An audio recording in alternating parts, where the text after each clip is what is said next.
Siapkan catatan, siapkan pendengaran, penglihatan, dan paling utama adalah kehusuan hati. Assalamualaikum warahmatullahi wabarakatuh. Alhamdulillah, wassalatu wassalamu ala rasulillah wa ala alihi wa sahbihi wa mawalah. Rabbi israh li sadri wa yassir li amri wahlul 'uqdatam min lisani yafqahu qawli. Allahumma la sahla illa ma ja'altahu sahla wa anta taj'alul hazana idza syi'ta sahla. Allahumma rabba Jibril wa Mikail wa Israfil fatiras samawati wal ard alimal ghaibi wasyahadah anta tahkumu baina ibadika fima kanu fihi yakhtalifun. Ihdina limakhtulifa fihi minal haqqi biidnik innaka tahdi man tasya'u ila siratim mustaqim. Alhamdulillah, puji syukur selalu kita panjatkan kepada Allah Subhanahu wa taala. Dengan ridho izinnya kita bisa berkumpul dalam majlis terhormat, majlis ilmu, majlis taman-taman surga. Maka dari itu selalu kita berharap semoga beberapa saat ke depan sepanjang majlis kita ini Allah Subhanahu wa taala limpahkan rahmat dan hidayah kepada kita semuanya. Salawat serta salam kita limpahkan kepada Nabi kita Nabi Muhammad sallallahu alaihi wasallam, kepada keluarganya, sahabatnya, serta seluruh kaum muslimin, saudara-saudara kita semuanya. Jamaah rahimakumullah, alhamdulillah kita masuk di awal dari bulan Muharram, bulan yang pertama dari hitungan kalender Hijriyah, dan ini termasuk dari Arba'atun Hurum, di antara 4 bulan yang disakralkan, dimuliakan, disucikan. Itu bulan Dzulqa'dah, Dzulhijjah, Muharram, dan Rajab, dan kita masuk di bulan Muharram. Maka saya ingatkan diri saya juga, ibu bapak semua, karena setiap bulan yang di situ bagian dari bulan yang disucikan. Setiap amal soleh yang kita lakukan maka akan dilipat gandakan oleh Allah Subhanahu wa taala pahalanya, karena pahala dari amal soleh yang kita kerjakan. Yang kedua, karena kita membesarkan, mengagungkan, memuliakan bulan itu sendiri. Kemudian juga sebagai motivasi bagi kita untuk jera dari peluang berbuat dosa dan maksiat. Jazakallah, Pak. Agar kita jera dari peluang perbuatan dosa dan maksiat, karena kalau kita lakukan di bulan-bulan haram, termasuk bulan Muharram ini, maka Allah akan mengancam 2 catatan dari dosa itu, kemudian catatan dari menodai, mengotori bulan yang dimuliakan. Maka semangatlah dalam beramal saleh. Berarti ini sudah hari keberapa? Ketiga. Nanti siap-siap tanggal 10 Asyura, ya 10 Muharramnya kita saum sunnah, besar itu pahalanya. Tapi tidak cukup di situ, harus menyelisihi Yahudi, karena Yahudi juga, Syiah juga, semua Syiah baik Nusairiyah maupun Syiah Isna As'ariyah atau Rafidhah, mereka juga saum sama, ya, karena memperingati. Kalau orang Syiah mereka mengadakan acara Asyura, kalau orang Yahudinya mereka memperingati diselamatkannya Nabi Musa dari kejaran Fir'aun. Itu terjadi pada tanggal 10 Muharram. Nah, kita tidak cukup untuk saum di bulan Muharram tanggal 10-nya saja, ditambah tanggal 9-nya sebagai menyelisihi Yahudi, atau setelah tanggal 10, berarti 10 Muharramnya, Asyuranya, tanggal 11 menyelisihi Yahudinya. Ataupun yang ketiga boleh 9, 10, 11. 9, 11 menyelisihi Yahudinya, 10-nya adalah Asyuranya. Mari kita fastabiqul khairat, ya, berlomba-lomba dalam kebaikan. Baik, kita masuk pada pembahasan, melanjutkan masih pada bab tentang ikhlas. Bab tentang ikhlas, baru sampai pada hadis yang ke-10 kemarin, ya. Kita masuk pada hadis yang ke-11. Jamaah rahimakumullah, pinginnya sih kalau habis isya apa yang terbaik? Istirahat ya. Karena Nabi mengatakan inni karihtu an-nauma qabla al-isya wal haditha ba'dah. Aku tidak suka kepada orang yang tidur sebelum isya, berarti habis maghrib tidur gitu, padahal belum sholat isya. Aku tidak suka kepada orang yang tidur sebelum isya dan ngobrol kesana kemari ba'da isya ya. Akan tetapi ini adalah pekerjaan besar, amal soleh thalabul ilmi, maka kita jangan sia-siakan ya. Yang tidak boleh itu adalah ngobrol kesana kemari, tapi ini thalabul ilmi, mudah-mudahan kita dapat pahala tambahan ya insyaallah. Tapi dilihat kalau bagi yang sudah punya bukunya, tapi kalau tidak saya bacakan ya. Hadis yang ke-11. Ani bin Abbasin radhiyallahu an, dari sahabat Ibnu Abbas. Ibnu Abbas ini Abdullah Ibnu Abbas ya. Semoga Allah meridhoinya. Anin nabiyyi sallallahu alaihi wasallam, dari Nabi sallallahu alaihi wasallam, fima yarwi an rabbih, sebagaimana meriwayatkan dari Rabbnya azza wa jalla. Berarti ini adalah hadis qudsi. Qala bersabda Nabi, qala innallaha, sesungguhnya Allah, kataba, telah menetapkan al-hasanat, kebaikan-kebaikan, was-sayyi'at, keburukan-keburukan. Allah menetapkan adanya kebaikan, adanya keburukan. Itu sunatullah ya. Tsumma bayyana dzalika, kemudian menjelaskannya, hal yang dimaksud kebaikan dan keburukan. Faman hamma bihasanatin, maka siapa saja yang ada keinginan kuat ya, keinginan yang kuat yang disebut dengan azam, hamma di sini. Siapa saja yang memiliki keinginan kuat bihasanatin, untuk melakukan satu kebaikan, falam ya'malha, akan tetapi tidak sampai mewujudkannya, mungkin karena meninggal, mungkin karena sakit, atau ada udzur syar'i yang menahan sehingga tidak terjadi untuk melakukan kebaikan yang sudah diniatkan secara kuat tadi ya. Katabahallahu, maka Allah akan tetap mencatatnya, lahu, bagi orang itu, indahu, di sisi Allah, hasanatan kamilatan, satu kebaikan yang sempurna. Tapi tidak direncanakan tuh begini. Besok saya bangun tidur mau sedekah saya 200 juta. Nah, tong kagoknya merencanakan kebaikan. Terus nanti saya akan sholat duha jam 8-nya sampai 8 rakaat sempurna. Nanti saya akan baca Quran setelah sholat duha sampai menjelang duhur 5 juz misalkan. Nah, merencanakannya demikian, tapi dia tidak jujur hatinya, padahal kebiasaannya tidak mampu untuk melakukan hal itu ya. Akhirnya besoknya duitnya memang eueuh nih, kumaha rek sedekah gitu. Terus sholat duha ge mampunya 2 rakaat ya.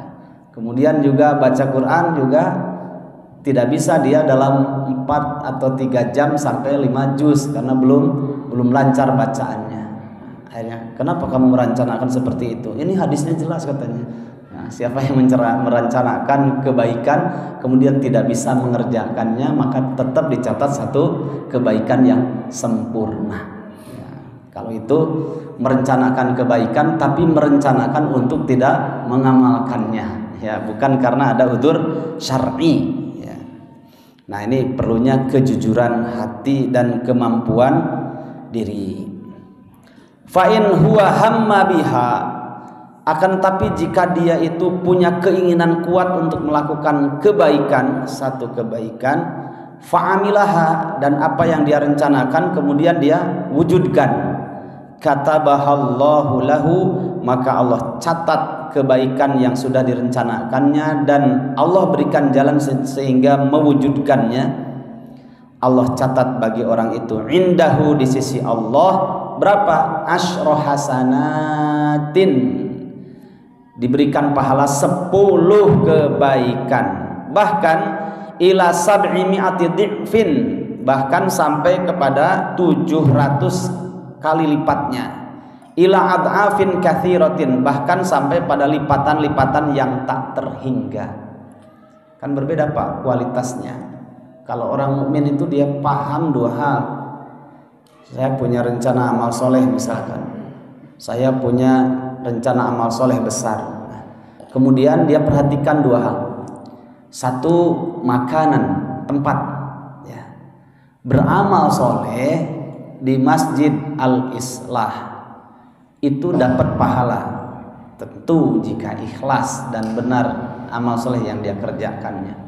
Tapi pahalanya 1 sampai 10 paling.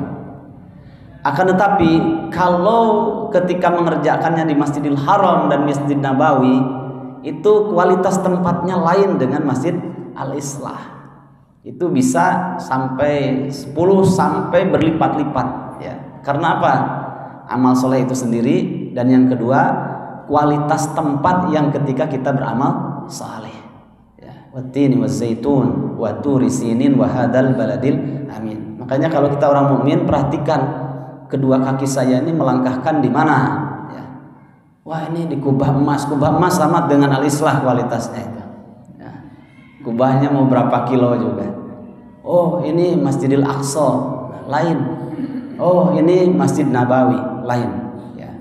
Makanya berkualitaslah dalam beramal soleh, terlebih ketika kedua kaki kita menginjakkan di tempat yang diberkahi, ya. Nanti pada hadis yang ke-11 juga, ya, ini ada kaitan dengan tempat yang diberkahi. Kita lanjutkan dulu hadisnya. Kalimat 10, 1 sampai 10 sampai pada 700, ini berlaku bagi seluruh amal saleh, ya. Ukurannya adalah keikhlasan dan tempat serta waktu, ya. Nah, seperti sekarang beramal soleh ketika di 4 Arba'atun Hurum itu berbeda dengan bulan-bulan selain itu, kecuali Ramadan, ya. Beramal soleh di Dzulqa'dah itu berlipat pahalanya, Dzulhijjah berlipat pahalanya, Muharram berlipat pahalanya, karena Arba'atun Hurum, termasuk di Rajab yang terpisah 1 Rajab. Nah, di 4 bulan haram ini beramal soleh dilipat gandakan. Sudah bulannya bulan yang diharamkan, maksudnya bulan yang dimuliakan, disucikan, kemudian mengamalkannya di tempat yang mulia lagi, nah, itu lebih-lebih lagi, ya. Kalimat 10 sampai 700 itu berlaku bagi seluruh amal soleh apapun, selama itu ikhlas mengerjakannya, kemudian terlebih di tempat dan waktu yang sangat disucikan. Mari kita lihat ayatnya di dalam surat Al-Baqarah, juga Allah firmankan ayat 261.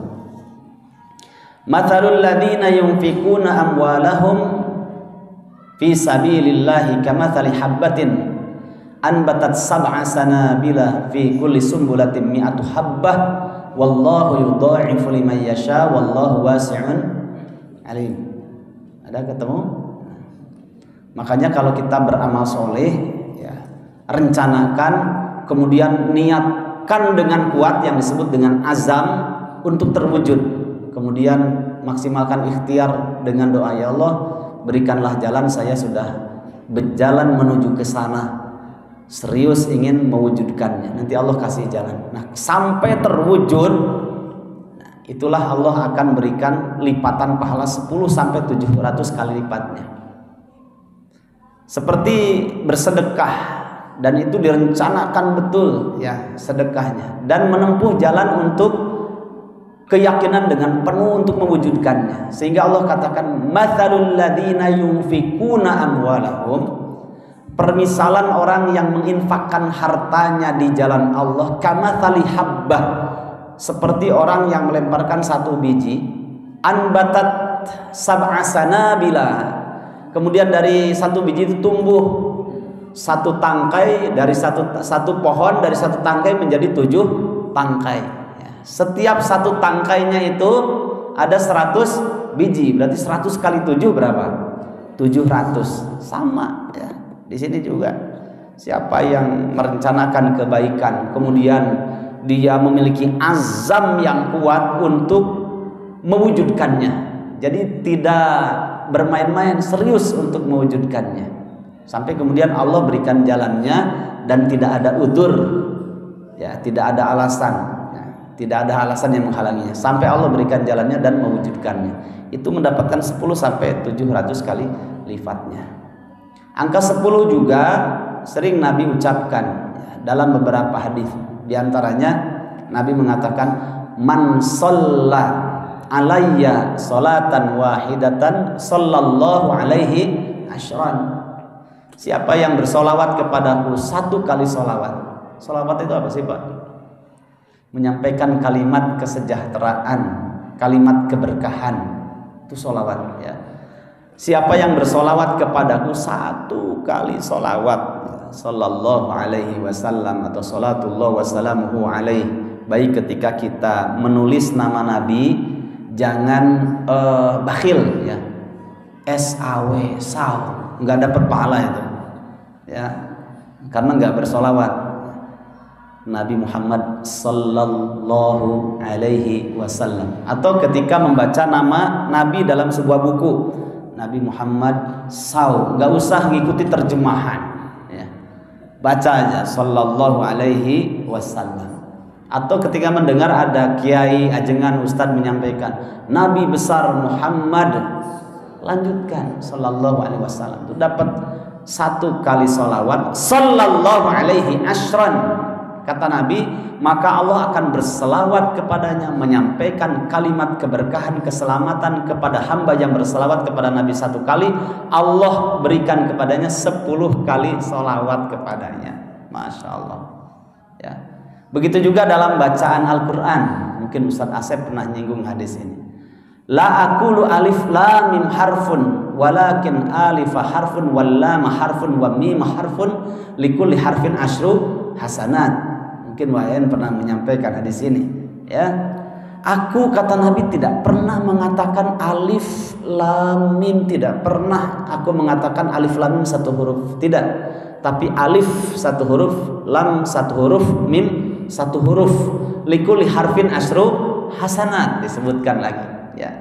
Setiap 1 huruf yang dibaca itu Allah sediakan 10 kebaikan, 10 pahala. Maka ini sebagai motivasi menunjukkan orang tadi mau baca Al-Quran, memang dia merencanakannya, punya hanca, kemudian dia punya azam yang kuat. Ya Allah, pokoknya saya setiap habis sholat subuh dan sebelum tidur dan bangun tidur jam 3 malam, pokoknya saya harus 1 juz, berarti sehari 3 juz ya. Itu dia serius dan dia tempuh jalannya. Maka setiap 1 huruf yang dia baca itu dari 3 juz yang sudah dia ikrarkan kepada Allah, maka dia mendapatkan dari 1 hurufnya 10 kebaikan ya.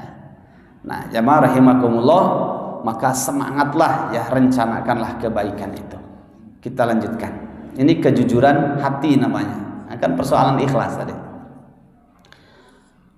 Waman hamma bisayyi'atin, nah, ada lagi, dan siapa saja yang memiliki niat untuk melakukan dosa, maksiat, hal yang buruk, sayyi'ah, falam ya'malha, kemudian karena ada satu lain hal, kemudian dia tidak jadi melakukannya ya. Katabahallahu lahu indahu hasanatan kamilatan, maka Allah catat baginya orang itu 1 kebaikan yang sempurna ya. Dulu kalau bagi yang ngaji sih contohnya yang ringan-ringan saja. Kalau seandainya dosa kefasikan sudah jelas kita tinggalkan itu ya. Naif sekali kalau kita ngaji tapi dosa-dosa besar yang disebut dengan fasik masih dilakukan, itu naudzubillah. Maka sayyi'ah di sini bentuknya umum karena pakai nakiroh di sini, ya. Waman hamma bisayyi'atin, bukan bisayyi'ati, bukan, ya. Bisayyi'atin itu bentuknya umum. Jadi bisa dosa besar, bisa dosa kecil, ya. Tapi yang kita contohkan bagi orang ngaji seperti kita, dosa kecil misalkan, ya. Siapa yang merencanakan melakukan dosa kecil, contoh ya, dulu itu mungkin pernah melihat ada film, ya, atau lawak, ya. Biasanya habis sholat isya kan, ya, itu sebelum tidur kata hayang bahagia heula, padahal pengen bahagia baca Quran dulu, ya, biar tidurnya enak, itu mimpinya bagus. Ini malah nonton ekstravaganza misalkan gitu, ya. Karena ada kasus Pak di Junti itu, ya, ada kasus ketika Ramadan. Ketika Ramadan itu sebelum tidur ada acara seperti itulah yang ngocok perut tapi dengan penuh banyak dustanya. Apalagi di situ ada laki-laki, perempuan, ya, yang bukan mahramnya. Pokoknya syarat dengan maksiat. Nonton, ya, direncanakan. Pak Ustadz, pokoknya saya sebelum tidur tuh pengen bahagia, nonton lawak. Ya, nonton lawak. Tidur Pak. Setelah nonton itu tidur. Begitulah tiap hari dibangunkan oleh Allah, dihidupkan paginya terus, ya. Dia tidak tahu sesuatu yang direncanakan, ya, kemudian sampai terwujud Pak, ya. Kemudian menjadi bagian dari kehidupan yang tidak bisa dipisahkan. Itu karakter maksiat kan menuntut, ya, sebagaimana dalam surat Al-Mutaffifin ayat 14, balrona ala qulubihim ma kanu yaksibun, ketagihan gitu. Sekali dicoba, terus kedua, ketiga, akhirnya menjadi kebiasaan. Pokoknya sebelum tidur nonton begitu gitu. Nah, akhirnya Pak pas hari kematiannya, jadwal malaikatul maut itu suruh mencabut dia kan tidak sadar. Sebelum tidur tidak wudhu dulu, nonton lawak, habis ketawa-ketawa kemudian tidur. Pas dibangunkan sama istrinya suruh sahur, ya, bangun Pak, bangun, itu goyang seluruh badannya gitu. Mungkin kalau dia tahu itu adalah hari yang terakhir, mungkin dia mengatakan saya talak 3 dari nonton kebiasaan saya, mungkin, ya. Tapi kan kematian itu tidak ada yang tahu gitu. Masya Allah.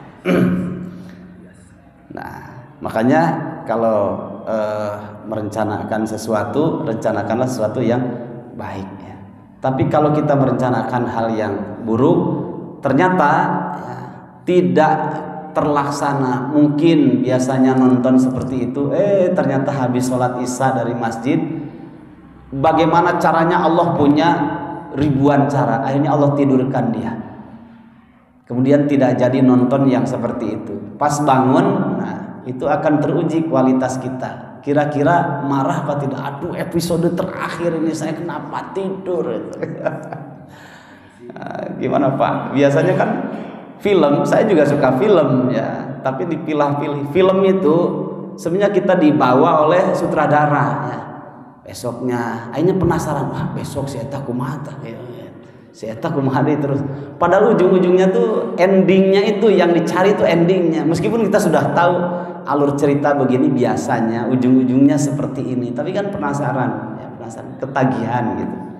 Nah, jamaah rahimakumullah, kalau episode ke-1 sampai 100 episode, Allah memberikan kanaah, hidayah, rahmat, anugerah.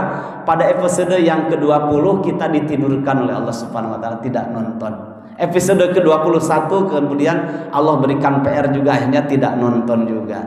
Nah, ketika bangun kita kalau menyesal berarti masih ada sisa itu, ya. Tapi kalau sadar, alhamdulillah ya Allah, saya enggak nonton lagi itu, ya Allah, alhamdulillah, ya. Nah, itu dicatat satu kebaikan yang sempurna. Karena hal yang buruk sudah direncanakan, ternyata Allah tidurkan kita sehingga tidak merasakan atau tidak melakukan menonton hal yang seperti itu. Itu sudah dicatat satu kebaikan yang sempurna, alhamdulillah, ya. Jamaah rahimakumullah. Kemudian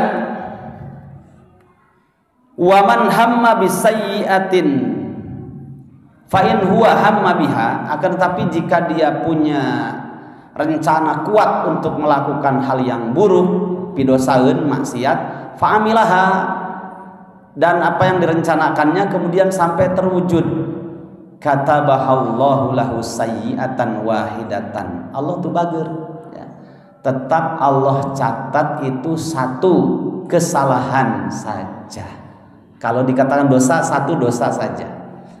Tapi kalau dalam amal soleh kan lain ya. Meniatkan hal yang baik kemudian tidak terwujud, Allah catat satu kebaikan yang sempurna. Tapi kalau sampai rencananya Allah kasih jalan dan terwujud, Allah berikan lipatan pahala 10 sampai 700-nya, bahkan katsiratin adafin katsira, sampai lipatan yang tak terhingga. Hak prerogatif Allah Subhanahu wa taala. Tapi dalam dosa direncanakan sampai terwujud, tidak dikatakan 10 kali lipat dosanya sampai sekian ratus dosanya, tidak, tapi tetap dicatat satu dosa.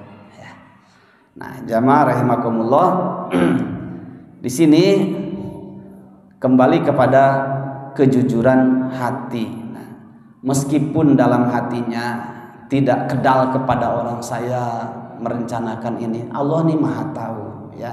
Makanya nih termasuk bagian dari bab tentang hati ya, tentang keikhlasan. Mungkin saya pernah bercerita Pak ya, tentang seorang kalau berbicara tentang Bumi Syam ini banyak kisah ya, banyak kisah. Seorang yang pas musim haji ya, ini saya singkatkan ceritanya. Ibnu Mubarak itu kan orang soleh ya. Ibnu Mubarak ini orang soleh. Dia selain ulama juga beliau tidak sekedar ulama, tapi ulama spesialis. Kalau dokter kan ada dokter umum, ulama ustadz, juga ada ulama ustadz yang seperti dokter umum. Nah, kalau beliau ini spesialis. Ibnu Mubarak ini dia seorang ulama hadis, kemudian dia juga seorang mujahid, ahli strategi perang, dan beliau juga orang yang agnia, orang yang kaya. Kan kadang begini Pak, ada ustadz atau ulama tuh dia kaya, tapi dia tidak bisa bukan seorang mujahid ya. Dia seorang ulama ustadz, tapi ustadz umum, bukan ulama hadis, bukan ulama fikih gitu ya. Nah, beliau ini ulama hadis, mujahid, juga dia seorang yang kaya ya. Kan kebanyakan ada ulama fikih ya, ahli fikih atau ahli hadis tapi tidak kaya, kan begitu. Beliau ini dikatakan rajulun kamil, katanya, orang yang sempurna. Maksud sempurna di sini ada semuanya gitu. Kaya iya, mujahid iya, dia juga seorang ulama hadis. Bahkan hafidhu milyin haditsan kama hafidhu surat al-ikhlas. Terkenal beliau itu hafal 1 juta hadis sama seperti hafal surat al-ikhlas. Jadi Ibnu Mubarak ya. Beliau terkenal sekali orangnya. Berangkat ibadah haji, ketika ibadah haji beliau ini setelah tawaf ya, kan 7 kali tawaf dari rukun Hajar Aswad sudah selesai 7 kali, beliau kelelahan kemudian tidur ya. Tidurnya orang yang berilmu, apalagi ulama ya, orang soleh, itu berkualitas Pak. Dia mimpi didatangi oleh siapa? Malaikat Jibril gitu. Nah, kemudian ada dialog di situ. Nah, sampai pada pertanyaan kam nafaron hujjaj ya hadzal am, berapa jumlah orang yang ibadah haji tahun ini? Kemudian dijawab ada sekitar 7.000 orang. Hal makbulun hajjuhum kulluhum, apakah hajinya semuanya dikabulkan? Tidak, katanya. Kaget kan? Tidak ada yang dikabulkan ya, ibadah hajinya. Padahal di antara ibadah haji itu termasuk Abdullah ibnu Mubarak, orang soleh. Kaget. Akhirnya melanjutkan dalam mimpinya. Cuma 1 orang yang dia diterima dengan sempurna ibadah hajinya, padahal dia tidak berangkat ibadah haji. Kok bisa ya? Tidak berangkat ibadah haji tapi mendapatkan pahala sempurna ibadah hajinya. Hanya diceritakan dikasih petunjuk kalau di bumi Damaskus itu kan ibu kota Suriah. Suriah itu bagian dari empat wilayah dari bumi Syam, ya. Palestina, Jordania, dan Lebanon, baru Suriah. Kemudian dia seorang tukang sol sepatu.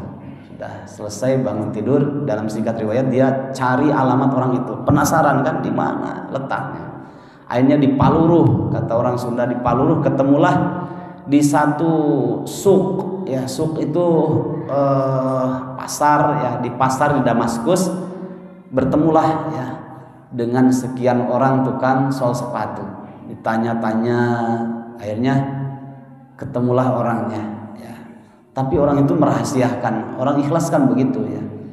Kemudian setelah bercerita, ya, kamu tahu nggak yang benarkah kamu orangnya? Nggak bercerita juga. Akhirnya Ibnu Mubarak menyampaikan jurus terakhirnya, gitu. Kamu tahu siapa saya yang bertanya ini? Karena waktu itu kan belum ada gadget, ya. Jadi terkenal nama orang Ibnu Mubarak, ulama besar, ulama hadis, tapi orang tidak tahu wajah, ya. Kamu tahu nggak siapa yang bertanya ini? Nggak tahu, ya. Saya adalah Abdullah Ibnu Mubarak. Baru orang itu yang membuka identitasnya, ya, disampaikan. Nah sekarang katanya, apa rahasianya sehingga aku memimpikan kamu bahwa kamu orangnya yang tidak berangkat ibadah haji, tapi kata malaikat kamu mendapatkan, ya, pahala ibadah haji sempurna. Orang itu menyampaikan kepada Ibnu Mubarak, ya, tolong jangan disampaikan kepada yang lainnya bahwa saya ini punya istri, kemudian istri saya dalam keadaan hamil muda. Nah setelah itu tercium ada orang yang bikin gulai, gitu. Wangi gulai ini, kata istri saya. Biasanya istri kalau 3 bulan pertama kan aneh-aneh mintanya, ya. Cuma waktu itu rujak Ceherang belum ada, ya. Katanya, wangi sekali ini, gitu. Siapa yang bikin gulai? Dia, istri saya suruh minta dan cari sumber, kemudian minta di mana orang yang bikin gulai itu. Saya bawa mangkuk, kemudian cari ke tetangga, ternyata ada tetangga jauh. Setelah itu dia ceritakan, aku sampaikan kepada seorang yang bikin gulai tadi, ternyata dia seorang armalah, ya. Armalah tahu Pak? Armalah itu janda. Ada janda punya anak 6, ya. Tenang Bu, tidak akan saya sampaikan statement yang sudah disahkan oleh PKS hari ini. Ya, lagi dibahas di grup, ya kan, Al-Islam.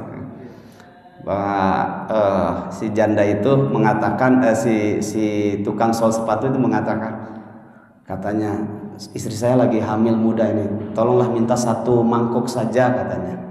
Si janda itu, armalah itu yang punya 6 anak masih kecil-kecil mengatakan, nggak bisa.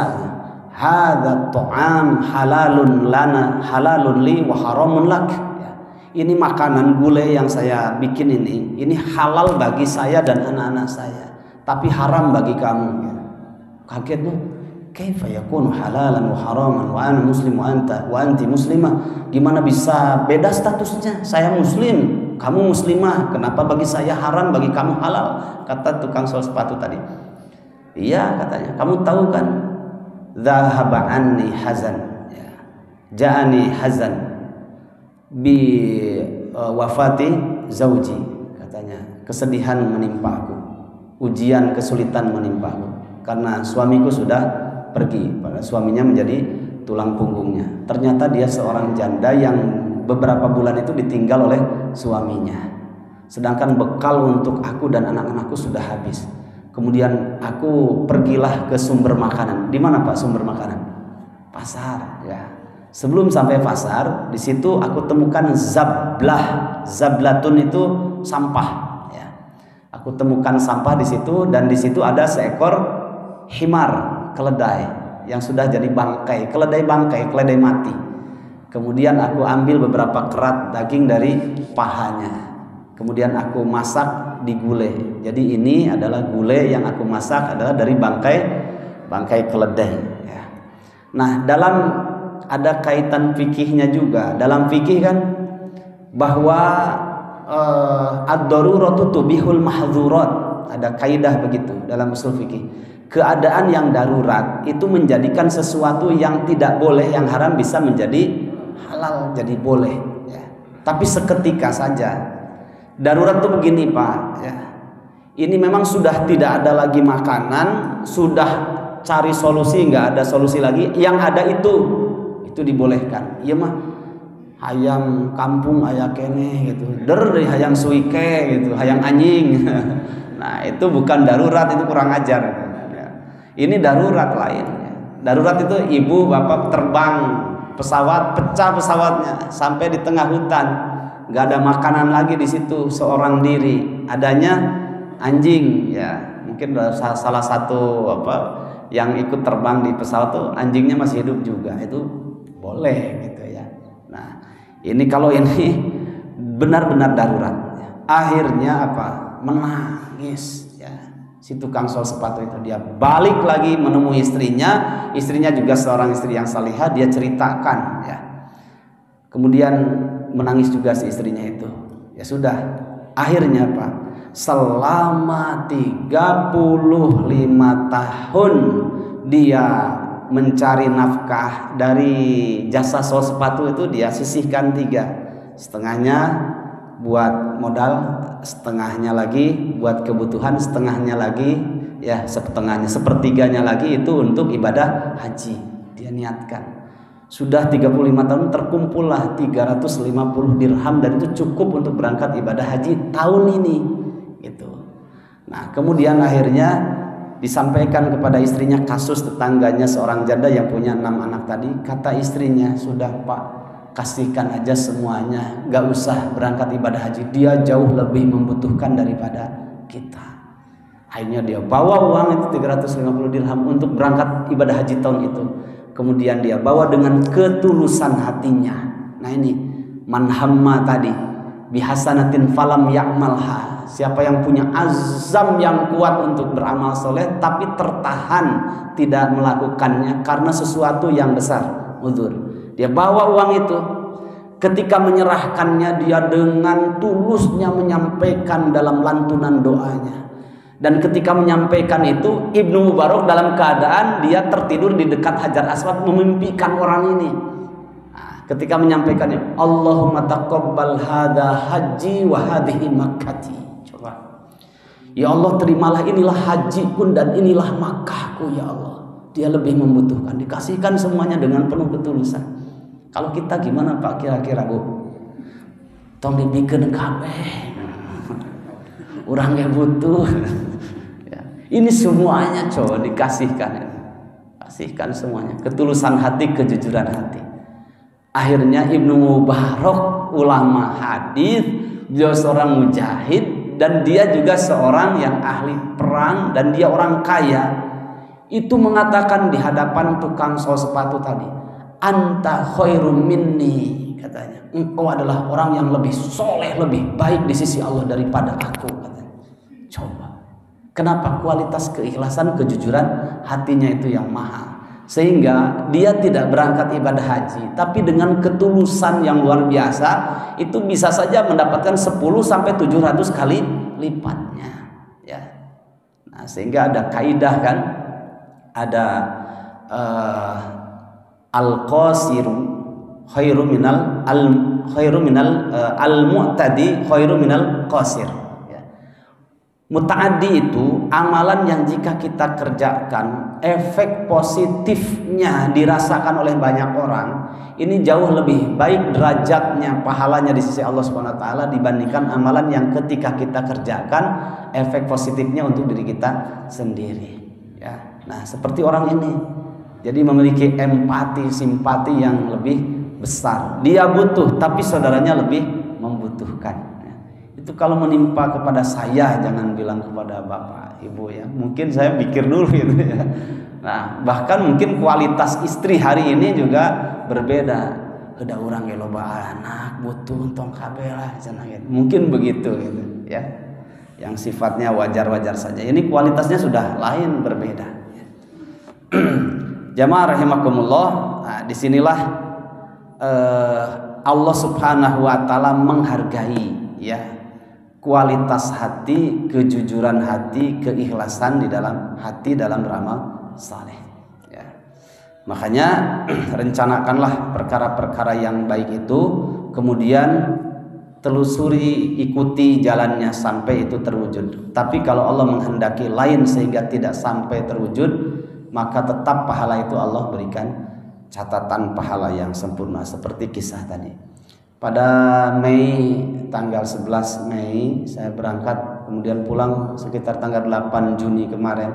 Itu jamaah kloter terakhir yang saya bawa umroh terakhir, karena tanggal 5 Juni itu sudah berdatangan orang, mulai suasananya masuk suasana haji ya.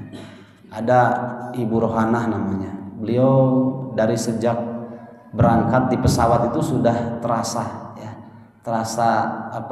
stroke ya, stroke, tapi semangatnya pingin, pokoknya sebelum meninggal tuh pingin merasakan ibadah umroh ya. Akhirnya pas di Jeddah itu parah ya, masuklah ke rumah sakit ya. Suasana suaminya tetap ya, karena aturannya tidak bisa ada yang menungguin, diserahkan seluruhnya, sudah pasrah.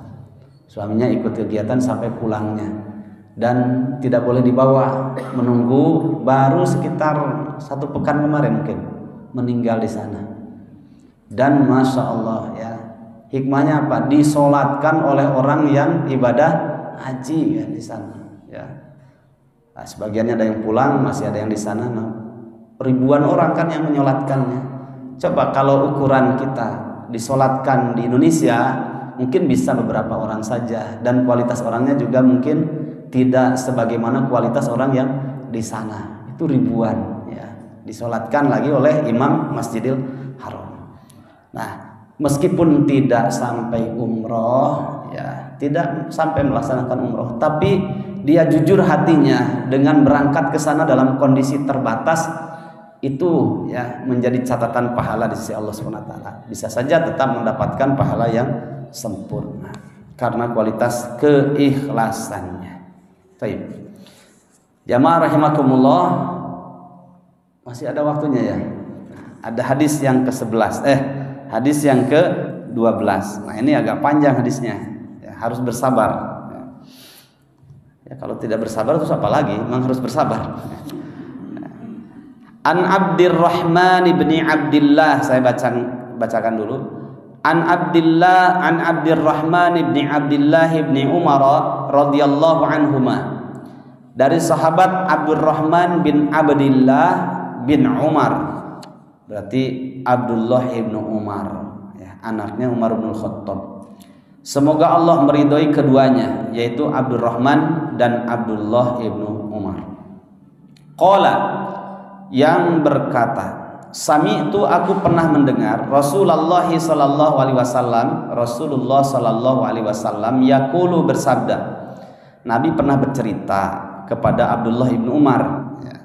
Ceritanya panjang sekali hadisnya. Hadisnya hadis sahih Bukhari dan Muslim. Mungkin Bapak Ibu pernah mendengar hadis ini, tapi mungkin sekilas saja. Nah, saya bacakan lengkapnya tentang 3 orang yang terjerembab di dalam gua.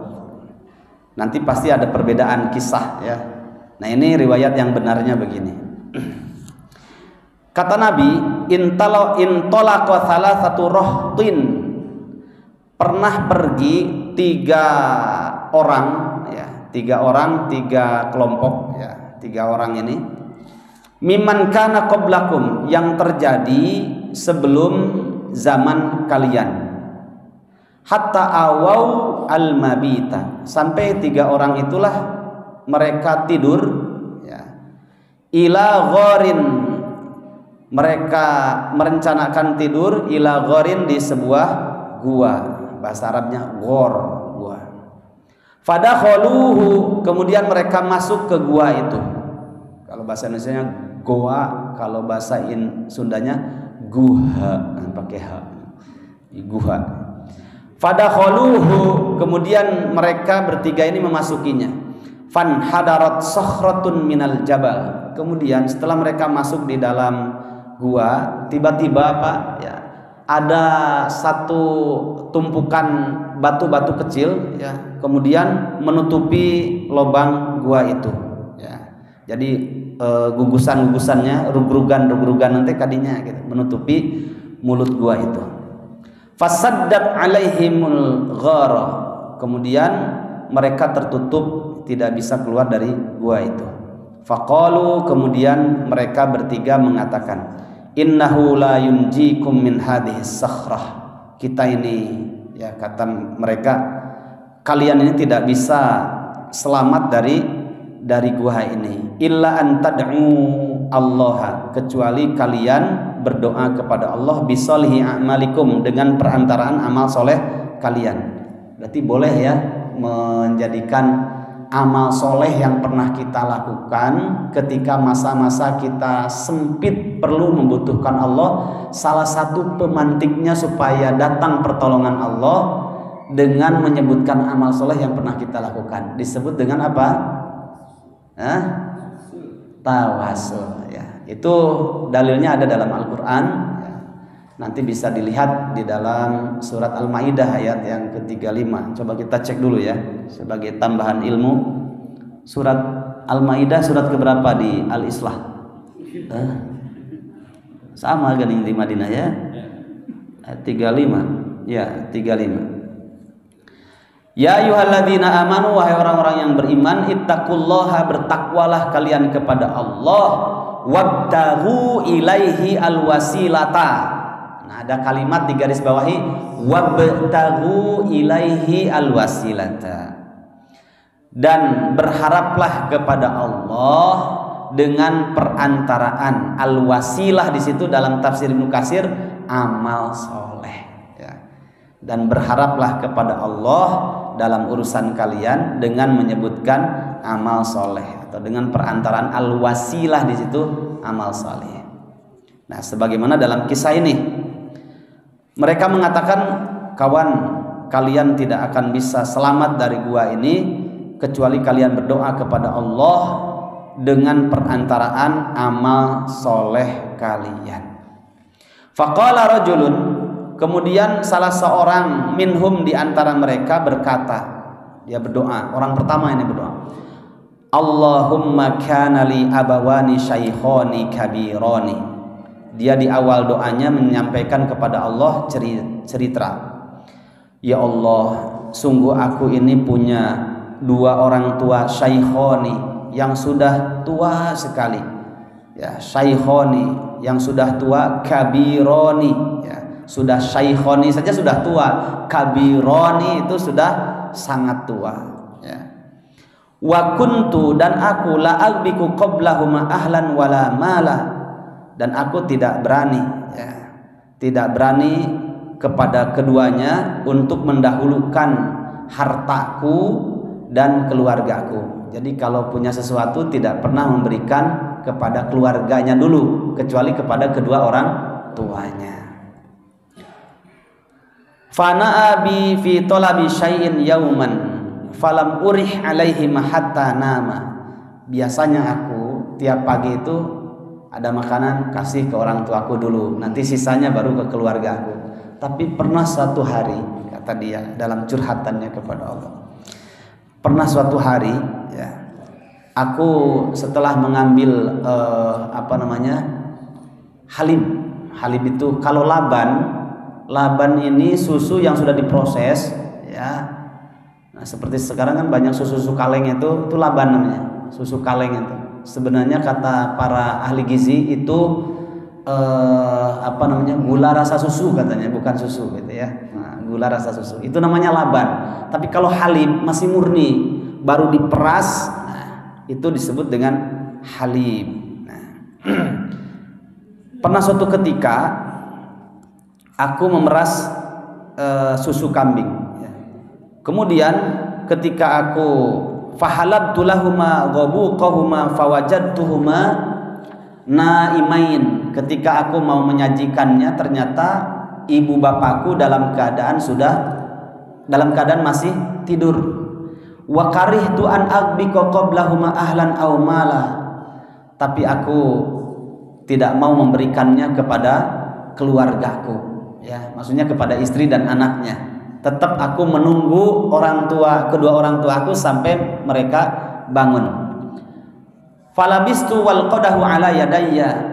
Kemudian aku lihat dia masih tidur, sedangkan ya qadah itu wadah untuk susu murni itu, ya.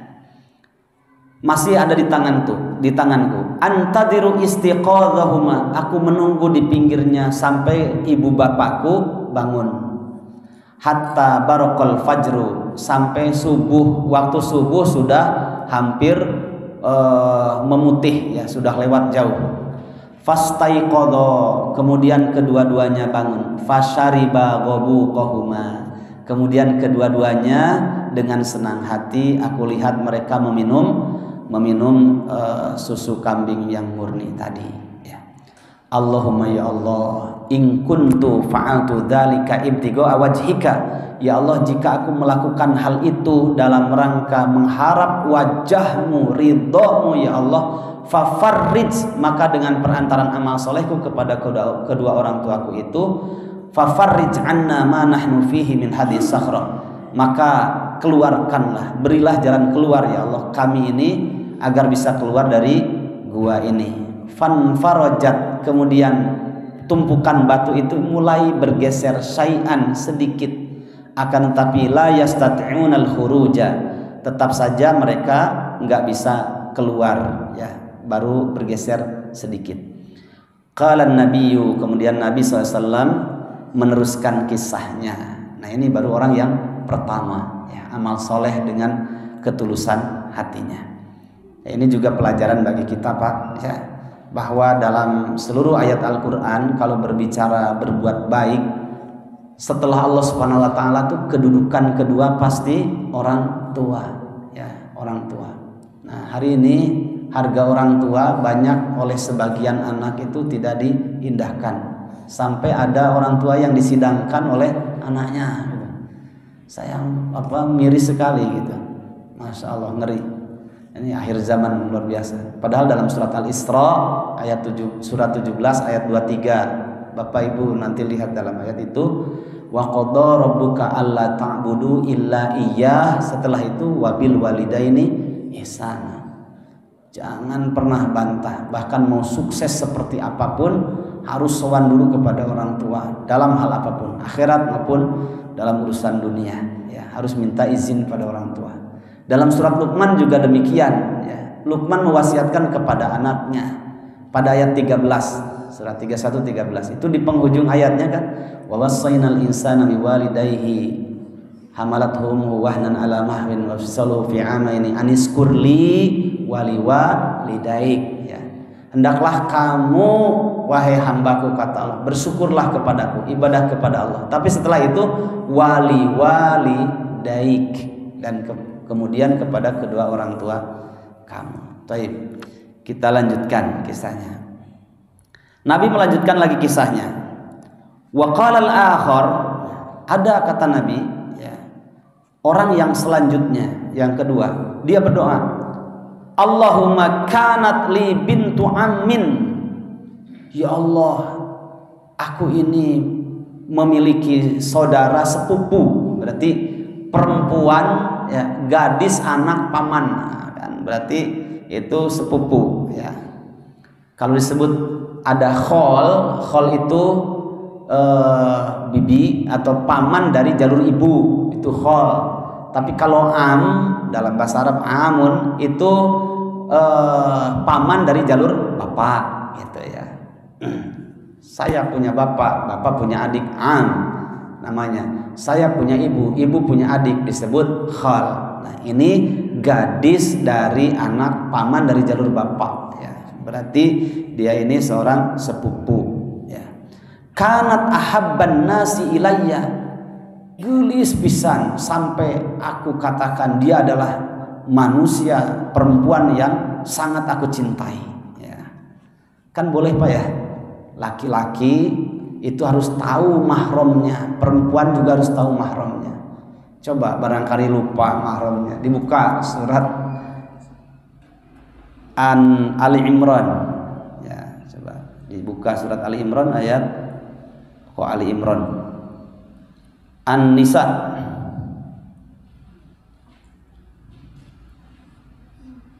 ya, surat An-Nisa. Surat An-Nisa surat ke berapa, Pak? 4. ayat yang ke-22 23. Di situ ada mahram mu'abbad, ada mahram mu'aqqad. Ya. Mahram mu'abbad itu orang yang diharamkan untuk dinikahi, selamanya haram untuk dinikahi. Namanya mu'abbad. Ada yang mu'aqqad, mu'aqqad itu dari waktu.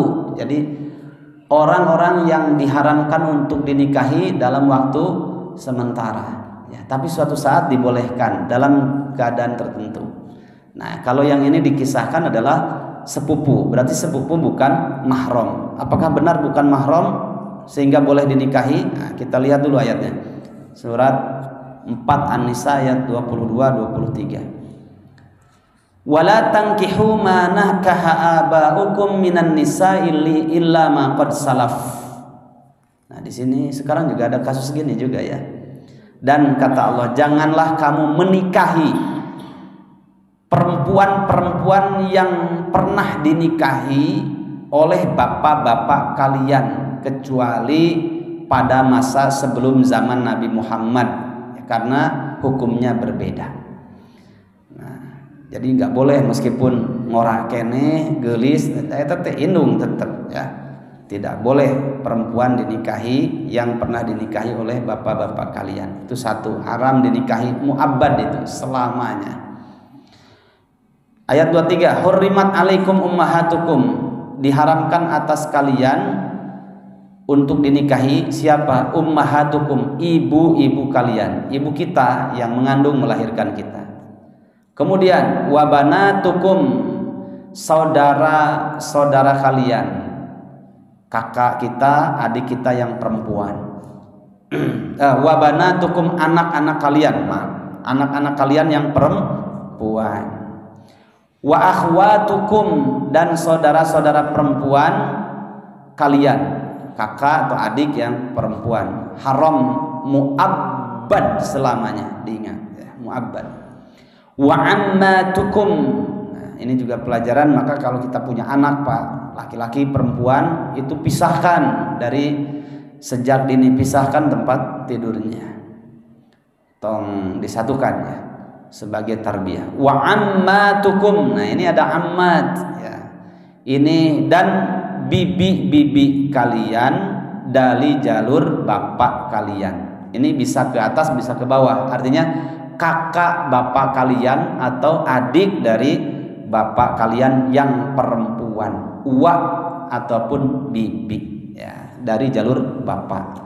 Itu boleh salaman karena mahram mu'abbad, selamanya diharamkan untuk dinikahi. Selanjutnya wa kholatukum, dan juga bibi atau uwa dari jalur ibu ya, dari jalur ibu boleh salaman ya, dan boleh juga memboncengnya, boleh ya. Wa banatul akhi, kemudian keponakan dari jalur saudara kita yang laki-laki. Kita punya kakak laki-laki atau punya adik laki-laki, kemudian mereka punya anak perempuan. Nah, ini namanya keponakan ya. Dia bilang ke kita berarti paman ya, atau uwa bisa, sesuai dengan kedudukan kita ya.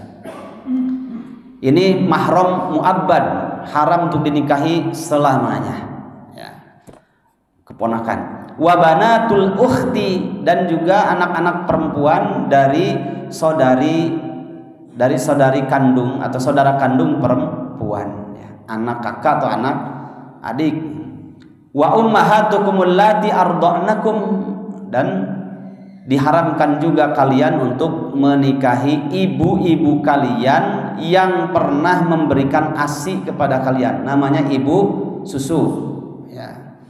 Misalkan gini, antum atau kita lah, jangan antum ya, kita punya ibu, kita masih bayi, ibu kita ke pasar gogoakan orang teker letik kan, bayi mari hayang dahar lapar atau ada masalah, dia menangis kan karena belum bisa berbahasa, bahasanya seperti itu.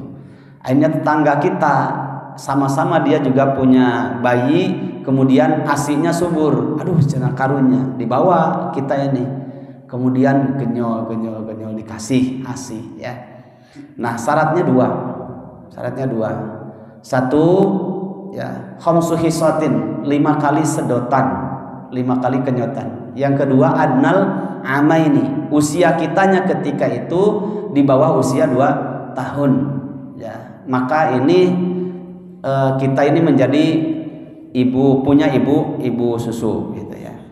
Haram selamanya untuk dinikahi gitu.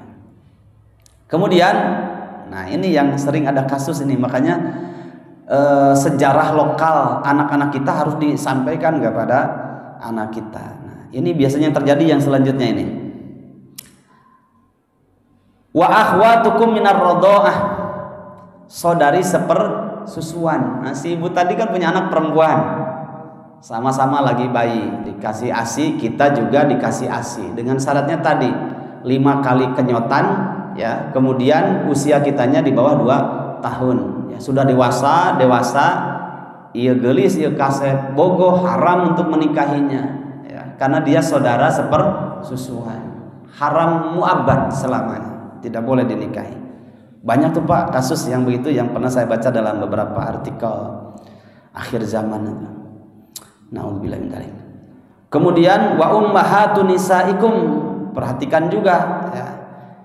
Ibu-ibu kalian dari istri kalian, berarti mertua ya. Kita punya istri, misalkan ada kasus sampai cerai, itu tidak ada istilah mantan mertua, yang adalah mantan istri ada, tapi mantan mertua nggak ada.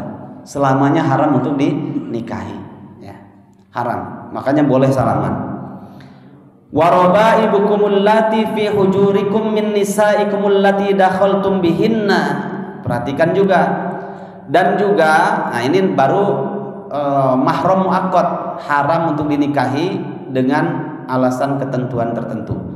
Dan perempuan-perempuan yang berada di dalam pengawasanmu dari istri-istri kalian yang kalian nikahi ya, berarti nikah dengan janda, punya gadis jandanya. Nah, ini anaknya namanya anak tiri, nggak boleh itu ya, nggak boleh dinikahi. Ya, kalau ibunya sudah didukhul istilahnya, sudah hubungan halal dengan ibunya.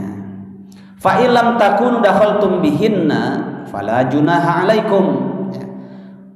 Akan tapi jika kalian para suami, para lelaki belum hubungan badan dengan istri kalian yang punya anak tiri tadi, yang punya anak perempuan, fala junaha alaikum, maka dibolehkan juga untuk menikahi anaknya jika tidak pernah, hanya menikah tapi belum pernah hubungan badan ya, kemudian cerai, boleh untuk dinikahi.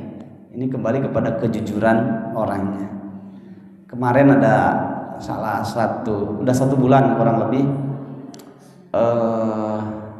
ada orang hijrah Pak, tobat ya. Foto-fotonya dengan orang-orang begitu juga yang terkenal di Indonesia ya.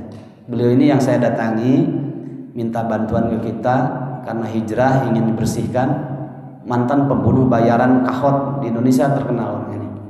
Nah, dia bercerita, saya bercerita juga tentang di Bandung Selatan.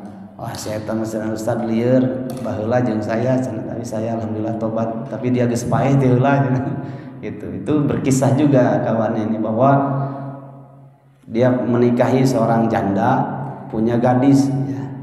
Ieuna dinikahi, punya anak, terus anak bawaannya juga dia peristri juga gitu. Dia peristri juga. Sehingga pas lahir teh bingung budak teh.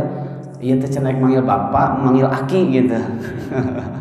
Kan merusak nasab. Makanya diharamkan dalam Islam karena akan merusak nasab gitu. Dia bercerita ke saya.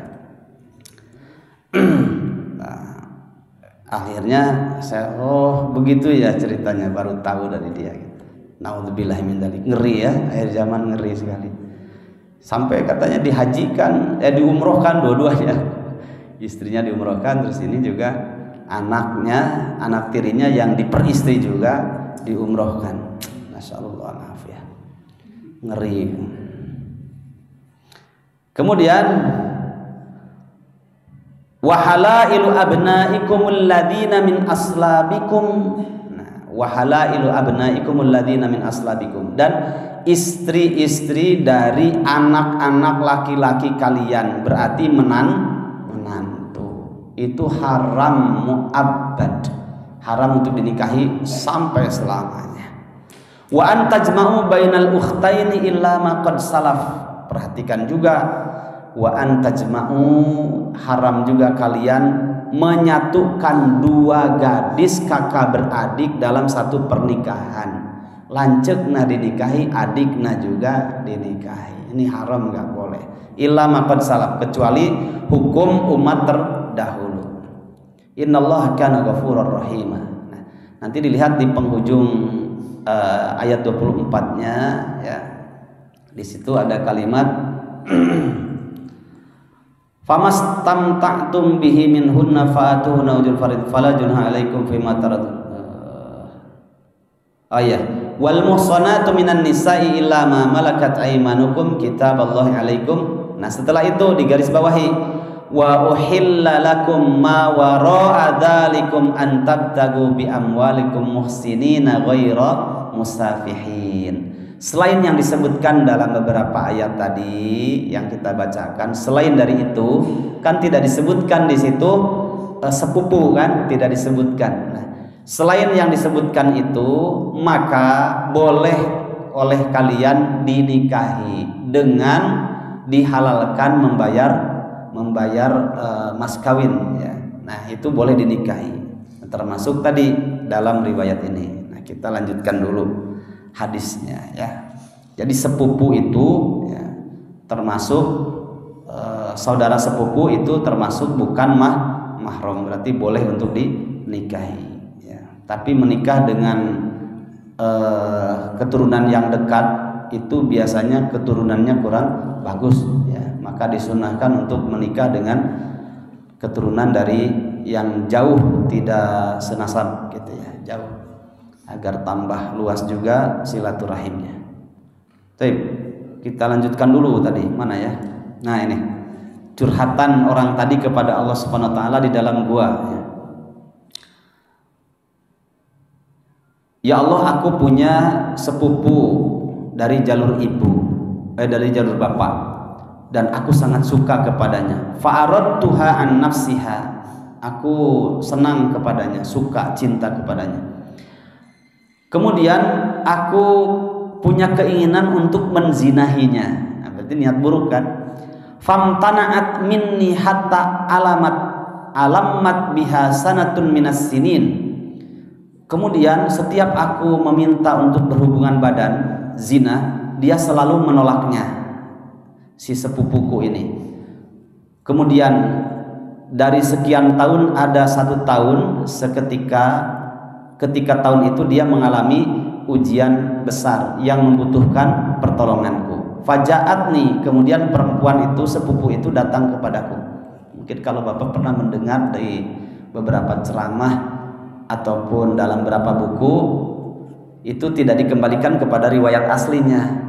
Seorang laki-laki yang berzina dengan pezina, padahal bukan pezina ini, tapi sepupunya, yang si laki-laki ini justru suka kepada sepupunya itu, tapi sepupunya selalu menolaknya. Ketika dia membutuhkan karena ada ujian, datanglah kepadaku, kata laki-laki itu, meminta bantuanku. Faja'atni fa'ataituha isrina wa mi'ah dinarin. Kemudian aku bantu dia sampai 120 dinar. Besar itu. 1 dinar sekarang berapa? Saya belum buka kurs sekarang 1 dinar berapa. Yang jelas dinar itu beda dengan dirham. Kalau dirham itu perak, dinar itu emas. Berarti kan harganya lebih mahal. Ini 120 dinar. Ya, coba nanti dicek ya di Antam berapa itu. Sekarang dinar emas murni 1 dinar tuh berapa? Ala an tukhalliya baini wa baina nafsiha. Ya, setelah dibayar 120 dinar itu dengan harapan ya agar dia menyerahkan jiwa raganya kepadaku. Maksudnya biar mau hubungan. Fa fa'alat, kemudian akhirnya dia membuka hatinya untuk mau melakukan zina denganku. Hatta idza qadartu 'alaiha, ketika hendak melakukan zina, qalat, sepupuku yang perempuan itu dia mengatakan, ini bahasa terpelajar Pak kalimatnya. la uhillu laka an tafuddal khatama illa bihaqqi. Coba bahasanya lembut gitu ya. Kamu tidak boleh merobek ya selaput darahku kecuali dengan cara yang benar. Ya. Akhirnya kalimat ini menjadikan diriku berpikir, kata si laki-laki yang niat mau menjinahinya tadi, sama-sama sepupunya kan. Ya. Jadi bahasanya bahasa ketulusan. Fataharrajtu minal wuqu'i 'alaiha. Akhirnya aku urungkan niatku untuk berbuat zina tadi. Fansoroftu anha. Kemudian aku menjauh darinya. Wahia ahabbun nasi ilayya. Padahal aku cinta sekali sama dia. Wa taraktu dzahaba alladhi a'taituha. Sehingga 120 dinar itu tidak jadi meminjamnya, aku sedekahkan di jalan Allah Subhanahu wa taala. Karena katajiku kalimatnya sehingga aku bisa bertobat sadar ya. Sudah aku ikhlaskan saja kan 120 dinar aku ikhlaskan, saya sedekahkan gitu ya. Kemudian tidak jadi berbuat zina. Nah, setelah itu Allahumma ikuntu fa'altu ibtigha wajhik, ya Allah, jika aku berbuat itu kepada sepupuku karena mengharap ridhomu ya Allah, fafruj anna ma nahnu fihi, maka keluarkanlah kami dari gua ini. Fan farajatis sakhratu ghairu annahum la yastati'una al-khuruj minha. Dengan kuasa Allah akhirnya bergeserlah tadi tumpukan batu tadi bergeser, tapi tetap masih belum bisa keluar dari mulut gua itu. Qala Nabi sallallahu alaihi wasallam ya. Ini bersyukur sekali Pak, seperti kisah Said Qutb kan. Said Qutb itu beberapa perencanaan mereka orang kafir untuk menjatuhkan dia banyak sekali. Salah satunya ketika beliau berangkat ke Amerika, mau disekolahkan di Amerika, itu di kapal pesiar itu sudah disediakan 2 perempuan. Jadi suruh masuk ke kamar istirahat, ternyata pas mau tidur di bawah selimut itu ada perempuan Arya. Ya, Arya itu nggak pakai baju. Ya, cantiknya luar biasa. Akhirnya dia menjauhinya, kemudian dia lari dari kamar itu ya. Setelah itu dia berdiri sampai ke Amerika, berdiri di luar, tidak mau ke dalam ya. Ini kan anugerah Pak. Laki-laki fitrahnya suka perempuan, begitu juga sebaliknya. Tapi ketika dijaga oleh Allah Subhanahu wa taala, itu anugerah yang sangat besar ya. Masya Allah. Nah, kemudian yang ketiga, wa qala tsalitsu, kata Nabi, ada orang yang ketiga ini ya. Dia curhat kepada Allah, tawassul dengan amal soleh. Allahumma ya Allah, inistajartu ujara ya. Wahai ya Allah, aku memiliki banyak karyawan. Ujara itu dari ujroh, upah. Banyak orang yang harus saya kasih upah, maksudnya karyawan. Fa'ataituhum ajrahum ghaira rajulin wahidin. Semua karyawanku aku beri upahnya sesuai dengan keringatnya. Karena kata Nabi enggak boleh kita haram seorang dunungan atau bos ya, dia membayar upah kepada karyawannya tapi setelah keringatnya mengering, enggak boleh, dosa. Aku kasih semua upahnya illa ghaira rajulin wahidin, tapi ada satu orang tarokalladzi lahu, ketika mau dibayar upahnya dia mengatakan aku tidak akan mengambil upahku, pergi begitu saja. Wa dhahaba fa thammartu ajrahu hatta kathurat minhul amwal. Kemudian sepanjang perjalanannya dia pergi beberapa tahun, maka ujrohnya, upahnya itu, kata laki-laki ini yang terjerembab di dalam gua, maka aku kembangkan ya, dalam sebuah bisnis peternakan, dikembangkan sampai banyak ya. Kemudian faja'ani ba'da hin ya. Istilah hin ini waktu yang panjang, bisa setahun, bisa lebih dari itu ya. Setelah sekian lama, nah nerjemahkannya lebih tepat begitu. Setelah sekian lama datang kepadaku. Faqala, kemudian dia katakan kepada bosnya, ya Abdallah, addi ilayya ajri. Wahai bos, hamba Allah, serahkan kepadaku upahku beberapa tahun yang lalu. Serahkan. Fakultu, kemudian aku mengatakan lahu kepadanya, kullu ma tara min ajrika minal ibili wal baqar wal ghanam war raqiq. Ya. Wahai, ya, lihat oleh kamu, semua yang ada di sini ini milik kamu. Ada apa namanya? Ibil, onta, ada bakor, sapi, ada juga ghanam, kambing, ada juga raqiq. Raqiq itu budak yang menjadi pengembalanya, itu juga milik kamu katanya. Ambil semuanya. Nah, hampir tidak percaya Pak, ya, hampir tidak percaya sampai dia mengatakan di sini, faqala ya Abdullah la tastahzi'u bi, kamu jangan memperolok-olokkan aku katanya. Aku kan karyawan kamu, masa bisa sebanyak ini gitu. Kamu jangan main-main sama saya gitu. Jangan memperolok-olokkanku. Seperti kisah saya kemarin di Kilo Asroh, saya mencoba ditantang oleh Abu Ahmad Az-Zahroni, pemilik destinasi wisata berkuda di sana di Mekah. Terus, kamu mau pakai kuda yang mana? Saya bilang kuda milik paman yang paling mahal di sini, paling agresif. Bisa gitu ya, coba aja dipakai. Udah beres ya. Saya bilang, Ami, saya udah biasa ini di Indonesia, meskipun pakai kuda, pinjam kuda punya teman saya bayar. Ini saya harus bayar berapa ini? 3 keliling tadi gitu. Kata dia, la tastahzi'uni katanya. Kamu jangan main-main sama saya kan. Marah dia. Jangan main-main, jangan perolokkan saya. Ayo butuh uangnya, datang ke rumah saya, nanti saya kasih ongkos pulang. Nah, orang Arab biasanya begitu kalau sudah senang. Fakultu, kemudian aku, ya si orang tadi, aku mengatakan, inilah astahzi'u bika. Aku ndak main-main, aku serius ini milik kamu semuanya. Lain heureuy ya mah gitu cek orang Sunda. Fa akhadahu kullahu, kemudian si karyawannya tadi mengambil seluruh hartanya yang dikembangkan oleh bosnya tadi. Nah, ini kan amal soleh ya. Fastaqahu falam yatruk minhu syai'a. Akhirnya diraran semuanya, tidak disisakan sedikit pun, sehingga aku senang melihatnya. Akhirnya aku berdoa, Allahumma fa in kuntu fa'altu dzalika ibtigha'a wajhika fafrij 'anna ma nahnu fihi. Ya Allah, jika perbuatanku itu adalah perbuatan yang baik hanya mengharap ridho-Mu ya Allah, maka lepaskanlah kami, keluarkanlah kami dari gua ini. Baru bilang begitu dalam doanya, fan farajatis sakhratu. Akhirnya tumpukan batu itu bergeser agak kuat. Fakhraju yamshun. Akhirnya 3 orang ini bisa keluar dari tempat itu, kemudian mereka bisa berjalan di luar gua itu. Ya, bisa keluar.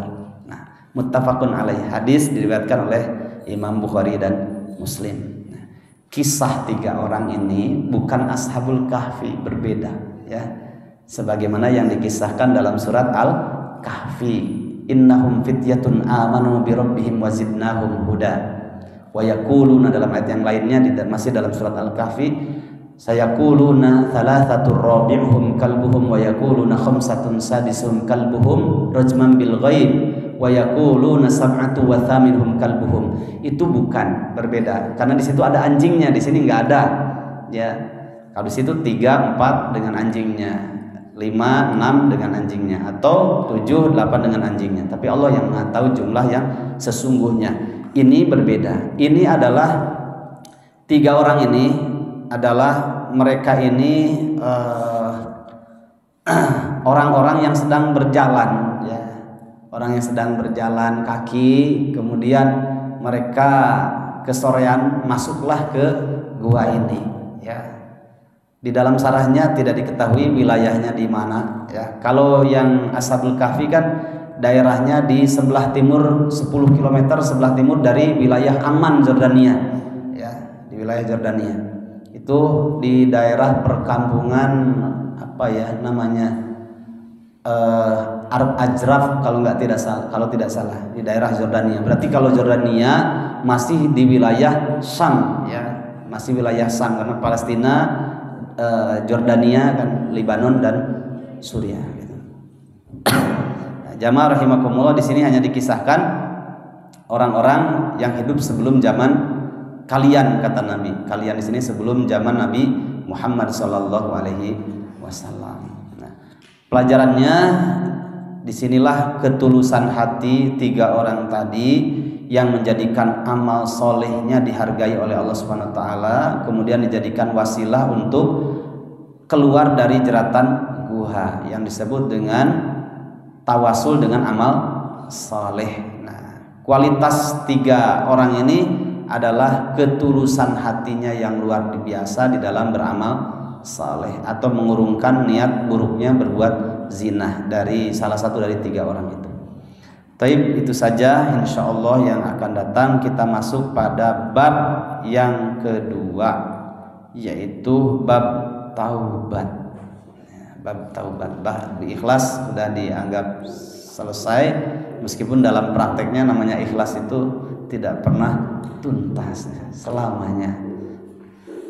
Alhamdulillah, yang benar dari Allah, yang keliru dari diri saya sendiri. Semoga Allah SWT mengampuni dosa kita semuanya. Billahi taufiq wal hidayah. Assalamualaikum warahmatullahi wabarakatuh.